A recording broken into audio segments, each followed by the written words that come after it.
Hey, it's your girl, your favorite paralegal, aka Cassandra Lynn, and welcome to Legal Doc Talk 24/7. Hey, y'all, so this is a Kelly Bryant update. Yesterday, she had a probable cause hearing. And before I even get into that, this is the mother who was hit with a $250 million bond for leaving her kids, her own biological kids, in horrible conditions in Michigan. I believe it was Pontiac, Michigan, to be exact. And she was charged with 3 counts of child abuse in the first degree. So yesterday she had a probable cause hearing, and if you don't know what a probable cause hearing is, the same thing as a preliminary hearing.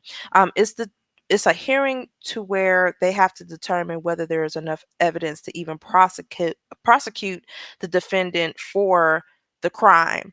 Um, so we still have to realize, even though it was a horrific situation, you still have to follow the procedures of the court.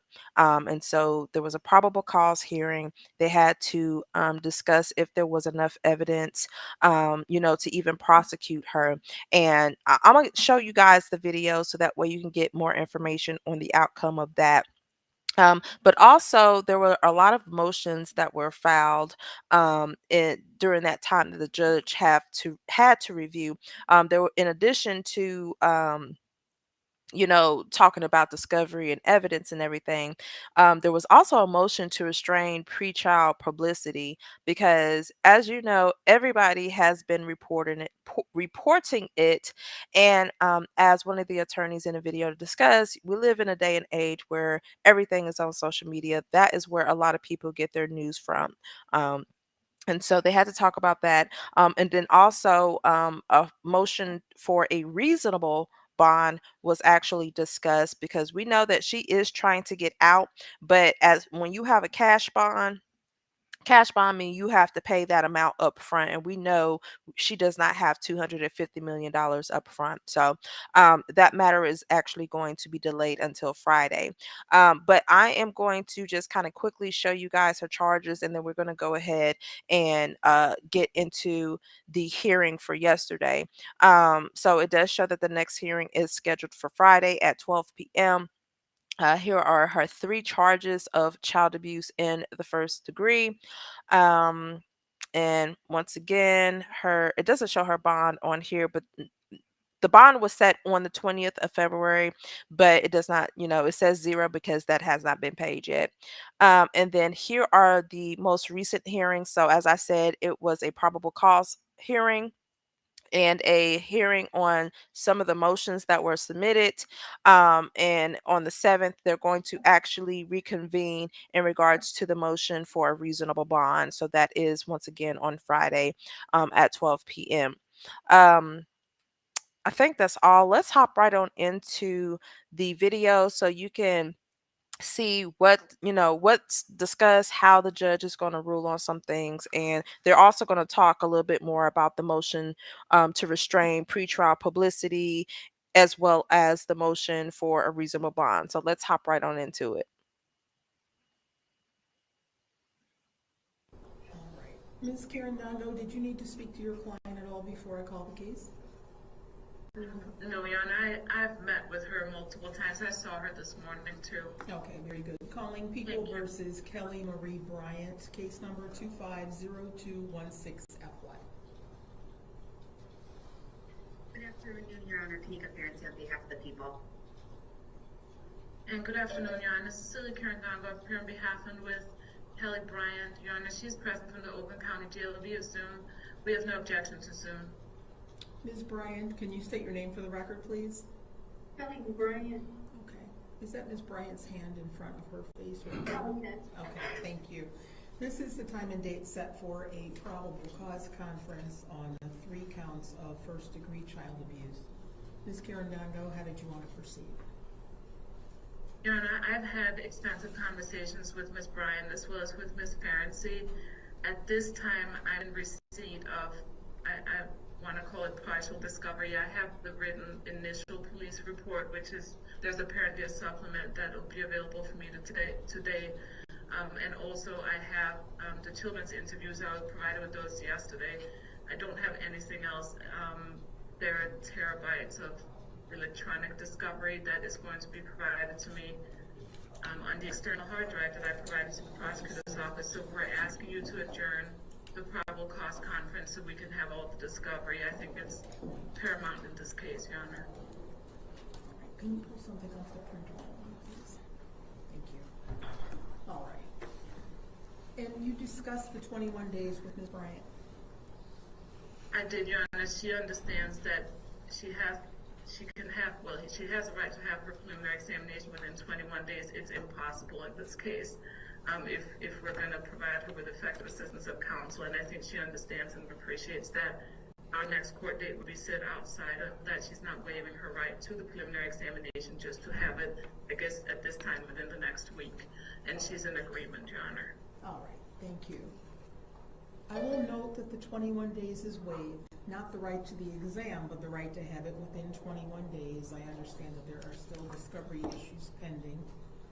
Before we get to the date, defense did file a couple of motions, and I will deal with those this afternoon as well. One was a motion to restrain pretrial publicity. I did receive and review the motion as well as the briefs. Any comment from either side as to that? Your Honor, just ever so briefly in response to some of the things that the people were putting in their response or their objection to my motion. You know, there's a lot of information that's already public information, meaning the court proceedings are open to anyone, certainly to the media. There's the register of actions that are public. There's a lot of public information. There's also already a lot of information that's been disseminated via social media and the Oakland County Prosecutor's Office. The issue I'm having is that the Oakland County Prosecutor's Office disseminated information that really is confidential information that they have had me sign a protective order for before I could receive it, which included the children's interview. They also requested initially that I sign an agreement to not disseminate anything of discovery nature to anyone, including my client.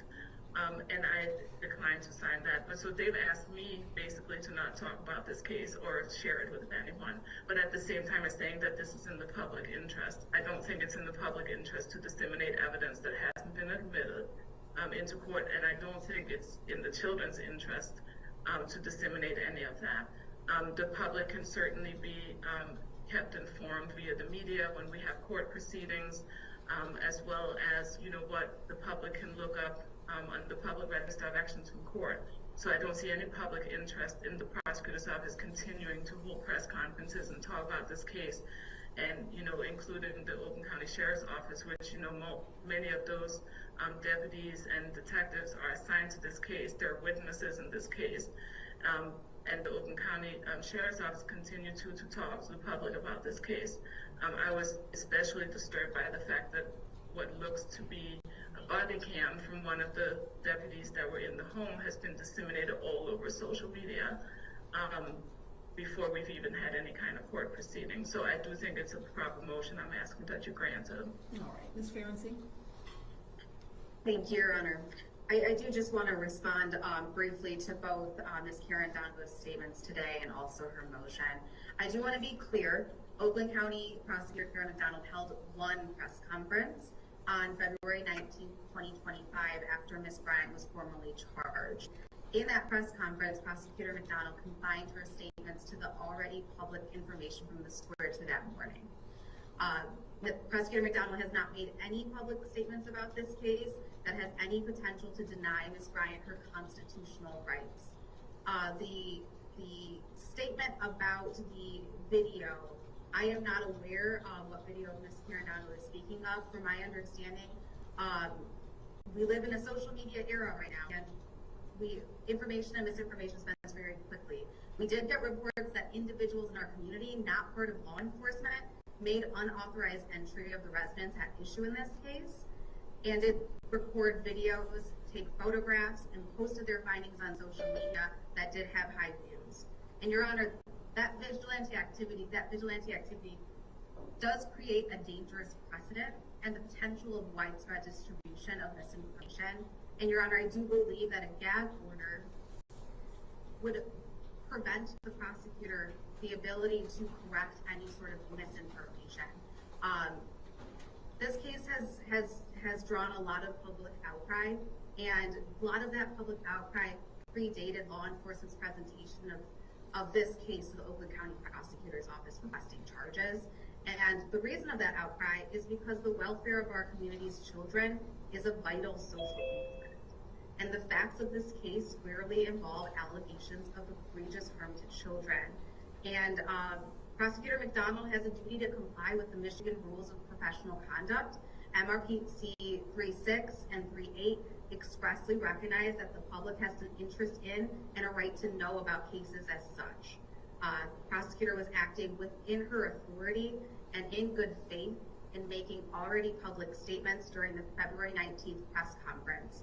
The issues that Ms. Carandongo brings up about this misinformation is the sole reason why it is important for the prosecutor's office to be able to check the misinformation and provide accurate information of what is happening in this case.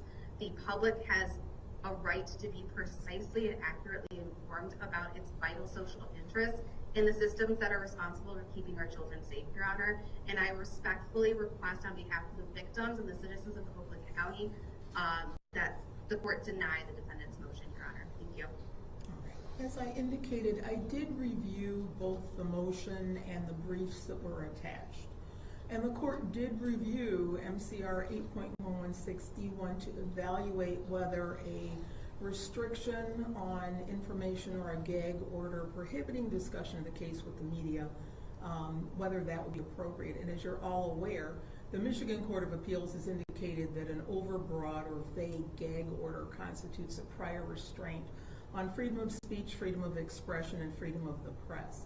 So this court would have to determine that the interest to be protected outweighs the right of access. Denial of access would have to be narrowly tailored to accommodate the interest to be protected, listing the specific reasons for limiting access. The initial charges against the defendant have already been presented. The prosecutor has held a press conference which was prior to the date of the arraignment. We are now at the probable cause stage, so it would appear that there should be no further need for such similar press conferences during the pendency of the case. A gag order, in this court's opinion, would be inconsistent with law, Michigan Rules of Professional Conduct, and the public interest. The Michigan Rules of Professional Conduct do provide guidance in this area, and those rules do permit a prosecutor to make statements that are necessary to inform the public of the nature and extent of the prosecutor's action and that serve a legitimate law enforcement purpose. The February 19th press conference that was referenced in the motion and the response was actually prior to the arraignment, which was February 20th. Now, massive, pervasive, and prejudicial publicity has been ruled in cases to interfere with an individual's right to a fair trial, but the mere existence of pretrial publicity does not automatically deprive the defendant or the prosecution of a fair trial. There are court rules and jury instructions that can provide protection in these areas. So while this court will not be imposing a gag order, I'm simply instructing the parties to comply with Michigan Rules of Professional Conduct and court rules during the pendency of this case. But should there come a point, while this case is within the jurisdiction of the district court, where there's a massive, pervasive, and prejudicial round of publicity, this court will review the issue and make the appropriate determination at that time. At present, defendant's motion to restrain pretrial publicity is denied. Now, the defendant has been charged with 3 counts of first-degree child abuse, which carries a maximum penalty of life. The defendant is still, however, presumed innocent until proven guilty, and that brings us to defendant's next motion, which was a motion for reasonable bond. I did, for the record, have a brief bench conference with both attorneys as to that motion. And the court is willing to do an evaluation of appropriate pretrial release conditions. The things that the court has to consider is the defendant's prior criminal record, if any record of appearance or non-appearance or flight to avoid prosecution, any history of substance abuse or addiction, the defendant's mental condition, including character and reputation for being dangerous, the seriousness of the offense charged and the probability of conviction and likely sentence, any employment history, status, and financial history as they relate to the ability to post bail, the availability of a responsible member or members of the community who would vouch for and monitor the defendant if released, ties to the community, including family, Sorry about that. relationships, and the length of residence, and any other facts bearing on the appearance or danger to the public. So the standard at this point is not abuse of discretion, but the court is willing to review the issues related to pretrial release in detail. We would not be able to do that today because of the other cases that are scheduled. However, if both parties are available, I am willing to do that on Friday so we don't have an unnecessary delay. I do understand that we will have to adjourn the probable cause conference.